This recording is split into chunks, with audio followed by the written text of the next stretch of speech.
আমাদের দৈনন্দিন জীবনে এমন একটা দিন খুঁজে পাওয়া সত্যিই কঠিন, যেদিন কোনো না কোনোভাবে টাটা গ্রুপের সাথে আমাদের সম্পর্ক তৈরি হয় না।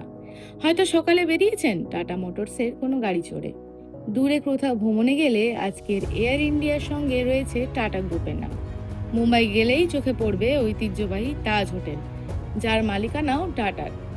শপিং করতে গেলে ওয়েবসাইট, গয়না কিনতে গেলে তানিস্ক, সকালে এক কাপ টাটা টি গোল্ড, রান্নাঘরে টাটা সল্ট, হাতে টাইটানের ঘড়ি, বাড়িতে টাটা প্লে, দেশের তথ্য প্রযুক্তির অন্যতম শক্তি টিসিএস, আবার শিল্পের মেরুদণ্ড টাটা স্টিল। জীবনের প্রতিটি স্তরে যেন ছড়িয়ে রয়েছে টাটা। এভাবেই শতাধিক কোম্পানির মাধ্যমে টাটা গ্রুপ শুধু একটা ব্যবসায়িক প্রতিষ্ঠান নয়, বরং কোটি কোটি ভারতীয় জীবনের এক অবিচ্ছেদ্য অংশ হয়ে উঠেছে। কিন্তু প্রশ্ন হলো, এত বড় সাম্রাজ্য কি একদিনেই তৈরি হয়ে গেছে? না, এর পেছনে রয়েছে ১৫০ বছরেরও বেশি সময়ের ইতিহাস, অসংখ্য সংগ্রাম, দূরদর্শী সিদ্ধান্ত এবং এমন কিছু মানুষ যারা শুধু ব্যবসা নয়, দেশের ভবিষ্যৎ। আর সেই নামগুলোর মধ্যে সবচেয়ে শ্রদ্ধার সঙ্গে উচ্চারিত হয় একজন মানুষের নাম, রতন নাভাল টাটা। ব্যক্তিগত সম্পদের বিচারে তিনি হয়তো বিশ্বের শীর্ষ ধনীদের তালিকায় কখনোই খুব উপরে ছিলেন না, কিন্তু তার নেতৃত্বে টাটা পরিবারের দাতব্য ট্রাস্টগুলো শিক্ষা, স্বাস্থ্য, গবেষণা ও সমাজ কল্যাণে যে বিপুল অবদান রেখেছে, তা তাকে মানুষের হৃদয়ে এক অনন্য উচ্চতায় পৌঁছে দিয়েছে। নমস্কার, আমি মাহি ব্যানার্জি। আজকের এই ডকুমেন্টারিতে আমরা জানব টাটা গ্রুপের অবিশ্বাস্য ইতিহাস, কিভাবে একটি ছোট্ট ব্যবসা ধীরে ধীরে ভারতের সবথেকে সম্মানিত শিল্পগোষ্ঠীতে পরিণত হলো, আর কিভাবেই একটি পরিবারের স্বপ্ন বদলে দিল একটি দেশের ভবিষ্যৎ। চলুন জানা যাক the history of tata group.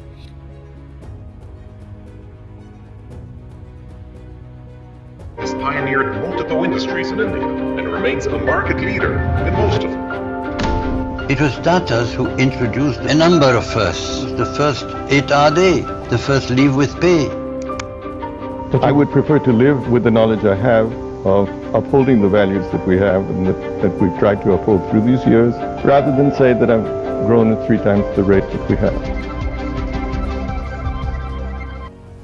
আজ থেকে প্রায় ২০০ বছর আগে, সাল ১৮২২, গুজরাটের একটি ছোট্ট গ্রামে এক পার্সি পুরোহিত পরিবারে জন্ম নিয়েছিল এক পুত্র সন্তান, নৌসেরওয়ানজি টাটা। তখন কেউই কল্পনা করতে পারেনি এই পরিবার থেকে একদিন জন্ম নেবে ভারতের সব থেকে সম্মানিত শিল্পগোষ্ঠী। ছোটবেলা থেকে নৌসেরওয়ানজির মধ্যে ছিল বড় কিছু করার স্বপ্ন।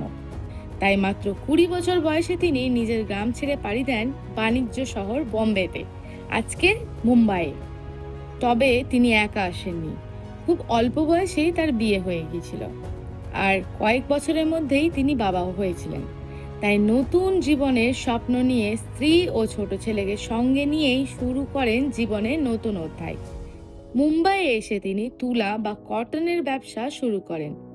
ধীরে ধীরে ব্যবসাও বাড়তে থাকে, কিন্তু তার সব থেকে বড় বিনিয়োগ ছিল ব্যবসায় নয়, ছিল তার ছেলে জামশেদজি টাটার শিক্ষায়। তিনি বিশ্বাস করতেন অর্থ একদিন শেষ হয়ে যাবে, কিন্তু শিক্ষা মানুষের জীবনের সব থেকে বড় সম্পদ। তাই জামশেদজি টাটাকে তিনি সেই সময়ে সেরা শিক্ষা দেওয়ার চেষ্টা করেন, আর সেই শিক্ষাই পরবর্তীকালে বদলে দেয় ভারতের শিল্পের ইতিহাস। মাত্র ১৯ বছর বয়সে জামশেদজি টাটাকে ব্যবসা সম্প্রসারের জন্য পাঠানো হয় হংকংয়ে। আজকের দিনে বিদেশে যাওয়া খুব সাধারণ বিষয়, কিন্তু তখন বিমান তো দূরের কথা, বিমান আবিষ্কার হতেও তখন কয়েক শতক বাকি। হাজার হাজার কিলোমিটার সমুদ্রপথে পাড়ি দিতে হতো, সপ্তাহের পর সপ্তাহ জাহাজ ভ্রমণ করেই তবেই পৌঁছানো যেত অন্য দেশে। এমন কঠিন সময়েও জামশেদজি পিছিয়ে যাননি, বরং বিদেশের বাজার, নতুন প্রযুক্তি আর আন্তর্জাতিক বাণিজ্যের অভিজ্ঞতা তাকে আরও দূরদর্শী করে তোলে। ভারত ফিরে তিনি একের পর এক স্বপ্ন দেখতে শুরু করেন, যে স্বপ্ন শুধু নিজের ব্যবসার জন্য নয়, গোটা দেশের জন্য ছিল। তিনি প্রতিষ্ঠা করেন আধুনিক কটন মিল, ভারতের প্রথম সমন্বিত ইস্পাত কারখানার ভিত্তি গড়ে তোলেন। আর মুম্বাইয়ে নির্মাণ করেন ঐতিহাসিক তাজমহল প্যালেস হোটেল, যা সেই সময়ে ভারতের অন্যতম আধুনিক ও বিলাসবহুল হোটেল হিসেবে ইতিহাসে স্থান করে নেয়।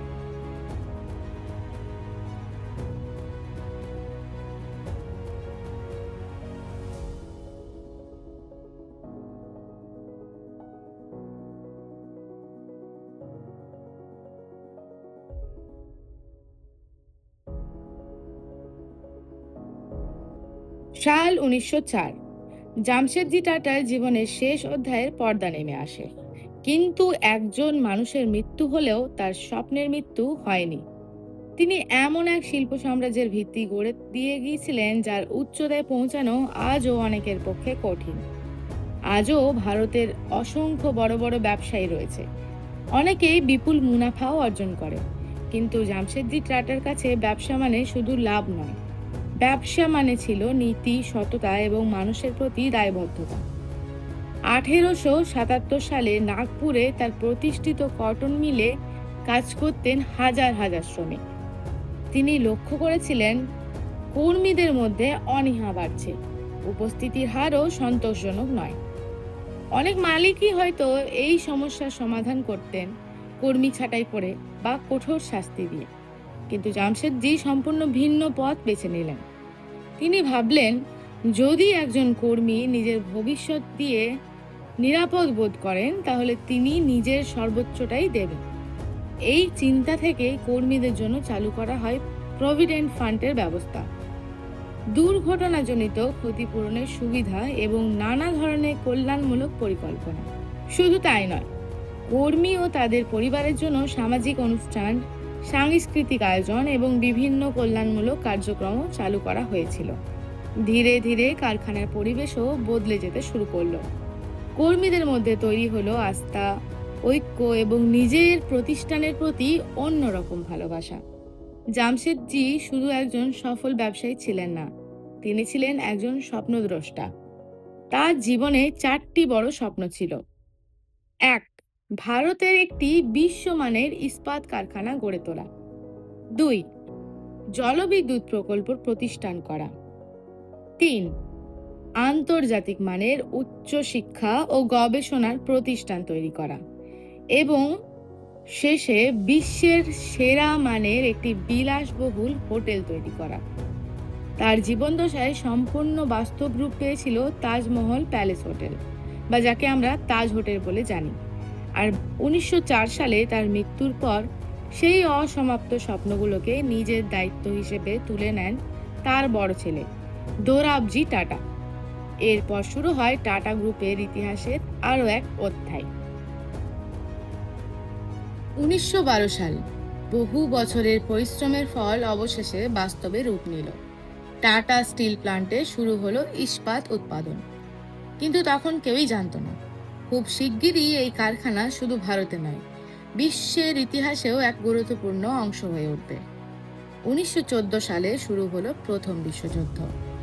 বিশ্বযুদ্ধের কারণে ব্রিটিশ সাম্রাজ্যে বিপুল পরিমাণ ইস্পাত, রেল লাইন এবং যুদ্ধ সামগ্রীর প্রয়োজন দেখা দিল। সেই কঠিন সময়ে টাটা স্টিল হয়ে উঠল ব্রিটিশদের অন্যতম নির্ভরযোগ্য ও সরবরাহকারী। ভারতে তৈরি টাটার ইস্পাত শুধু দেশের শিল্পকেই শক্তিশালী করেননি, যুদ্ধকালে ব্রিটিশ সাম্রাজ্যের গুরুত্বপূর্ণ প্রয়োজন মেটাতেও বড় ভূমিকা পালন করেছিল। সেই সময় ব্রিটিশ প্রশাসনের অনেক উচ্চপদস্থ ব্যক্তি টাটা স্টিলের অবদানে ভূয়সী এবং প্রশংসা করেছিলেন। এভাবেই টাটা স্টিলের নাম ছড়িয়ে পড়তে থাকে আন্তর্জাতিক মহলেও। এর মধ্যে টাটা গ্রুপ দ্রুত সম্প্রসারিত হতে থাকে। একের পর এক নতুন প্রতিষ্ঠান গড়ে ওঠে, আর টাটা নামটি ভারতের শিল্পোন্নয়নের প্রতীক হয়ে ওঠে। দোরাবজি টাটার নেতৃত্বে জামশেদজির স্বপ্ন ধীরে ধীরে বাস্তবে রূপ নিচ্ছিল। তারপর টাটা গ্রুপের দায়িত্ব এসে পড়ে এক দূরদর্শী নেতার হাতে, জাহাঙ্গীর রতনজি দাদাভাই টাটা, যাকে আমরা জেআরডি টাটা নামেও চিনি। ফ্রান্সে জন্ম নেওয়া জেআরডি টাটার ছোটবেলা থেকে আকাশের প্রতি ছিল অসীম আকর্ষণ। তিনি ভারতের প্রথম লাইসেন্সপ্রাপ্ত পাইলট হন, আর সেই ভালোবাসা থেকেই 1932 সালে প্রতিষ্ঠা করেন টাটা এয়ারলাইন্স। ছোট্ট একটি ডাকবাহী বিমান পরিষেবা হিসেবে শুরু হওয়া সেই প্রতিষ্ঠানই পরবর্তীকালে ভারতের জাতীয় বিমান সংস্থা এয়ার ইন্ডিয়ায় রূপান্তরিত হয়। 1953 সালে ভারত সরকার এয়ার ইন্ডিয়াকে জাতীয়করণ করার সিদ্ধান্ত নেয়। স্বাভাবিকভাবে এই সিদ্ধান্ত জেআরডি টাটার জন্য আবেগের ছিল, কারণ এটি ছিল তার স্বপ্নের প্রকল্প। তবুও দেশের স্বার্থকে ব্যক্তিগত স্বার্থের ঊর্ধ্বে রেখে তিনি সরকারের সিদ্ধান্তকে সম্মান জানান। শুধু তাই নয়, তার দক্ষতা ও অভিজ্ঞতার ওপর আস্থা রেখে ভারত সরকার তাকে দীর্ঘদিন এয়ার ইন্ডিয়ার নেতৃত্বে থাকার অনুরোধও জানান। জেআরডি টাটা সেই দায়িত্ব নিষ্ঠার সঙ্গে পালন করেন। জেআরডি টাটার নেতৃত্বে এয়ার ইন্ডিয়া ধীরে ধীরে বিশ্বের অন্যতম সম্মানিত বিমান সংস্থায় পরিণত হয়। পরিষেবার মান, সময় নিষ্ঠা এবং যাত্রী সেবার জন্য আন্তর্জাতিক মহলেও এয়ার ইন্ডিয়ার আলাদা পরিচয় গড়ে ওঠে। 1945 সালে প্রতিষ্ঠিত হয় tata engineering and locomotive company, যা আজকে টাটা মোটরস। এরপর 1968 সালে জন্ম নেয় টাটা কনসালটেন্সি সার্ভিসেস, অর্থাৎ টিসিএস। সেই সময়ে খুব কম মানুষই বুঝতে পেরেছিলেন যে তথ্য প্রযুক্তি একদিন ভারতের ভবিষ্যৎ, পৃথিবী বদলে দেবে। কিন্তু জেআরডি টাটা সেই সম্ভাবনাকে আগেই চিনতে পেরেছিলেন।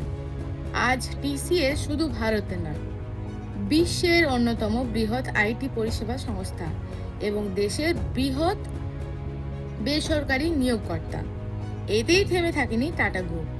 স্বাস্থ্যসেবায় ক্যান্সার গবেষণা, টাটা সল্টের মাধ্যমে সাধারণ মানুষের রান্নাঘরে পৌঁছে যাওয়া, ইলেকট্রনিক্স, কেমিক্যালস, বিদ্যুৎ, আতিথেয়তার, তথ্য প্রযুক্তি, প্রায় প্রতিটি গুরুত্বপূর্ণ ক্ষেত্রে টাটা নিজের উপস্থিতি তৈরি করতে শুরু করে। জেআরডি টাটা টানা 52 বছর টাটা গ্রুপের চেয়ারম্যান হিসেবে দায়িত্ব পালন করেন। তার নেতৃত্বে টাটা গ্রুপ একটি পারিবারিক ব্যবসা থেকে বিশ্বের অন্যতম সম্মানিত শিল্প গোষ্ঠীতে পরিণত হয়। তার বিদায়ের সময় টাটা গ্রুপের অধীনে ছিল প্রায় 100-এরও কাছাকাছি কোম্পানি, আর এই বিশাল সাম্রাজ্য এখন অপেক্ষা করছিল এমন একজন নেতার, যার টাটা নামকে নিয়ে যাবে নতুন এক উচ্চতায়। Ratan naval tata. 1971 সাল টাটা গ্রুপের একটি সমস্যাগ্রস্ত প্রতিষ্ঠান নেলকোর দায়িত্ব তুলে দেওয়া হয় এক তরুণ নির্বাহীর হাতে। তার নাম রতন নাভাল টাটা। তবে তার আগে 1962 সাল থেকেই তিনি টাটা গ্রুপের কাজ শুরু করে দিয়েছিলেন। প্রথম জীবনে তিনি কোনো বিশেষ সুবিধা পাননি। সাধারণ কর্মীদের মতোই কারখানায় কাজ করতেন। মেশিনের পাশে দাঁড়িয়ে হাতে কলমে শিখছিলেন ব্যবসার বাস্তব পাঠ।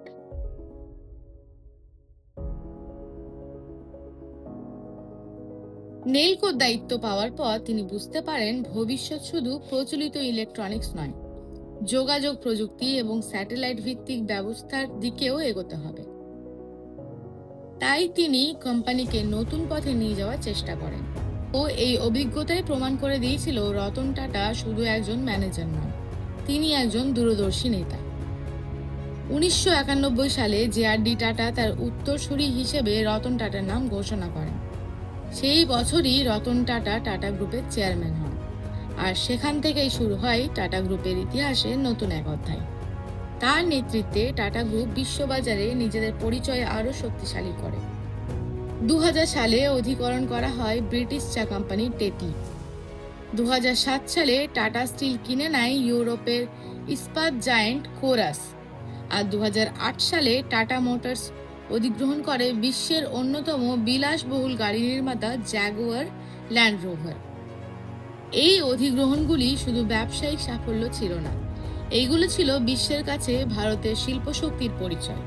কিন্তু রতন টাটা শুধু বড় বড় ব্র্যান্ড কেনার কথাই ভাবেননি, তিনি ভেবেছিলেন সাধারণ মানুষের কথাও, যাদের একটি 4 চাকা গাড়ি কেনার স্বপ্ন অধরা থেকে যেত। একদিন তিনি রাস্তা দিয়ে যেতে যেতে লক্ষ্য করলেন বৃষ্টির মধ্যে একটা পরিবারের 4 সদস্য একটি স্কুটারে জীবনের ঝুঁকি নিয়ে বাড়িতে ফিরছেন।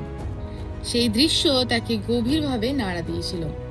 সেদিনই তিনি সিদ্ধান্ত করে নিয়েছিলেন এমন একটি গাড়ি তৈরি করবেন যা মধ্যবিত্ত ভারতীয় পরিবারের নাগালের মধ্যে থাকবে। বহু বছরের গবেষণার পর জন্ম নেয় টাটা ন্যানো। প্রায় 1 লক্ষ টাকায় প্রারম্ভিক মূল্যে বিশ্বের সবচেয়ে আলোচিত সাশ্রয়ী 4 চাকার গাড়িগুলোর মধ্যে একটি। টাটা ব্যবসার পাশাপাশি দেশের উন্নয়ন, কর্মসংস্থান, সমাজ কল্যাণকেও সমানভাবে গুরুত্ব দিয়েছিল। আজকের এই ভিডিও এখানেই শেষ করছি।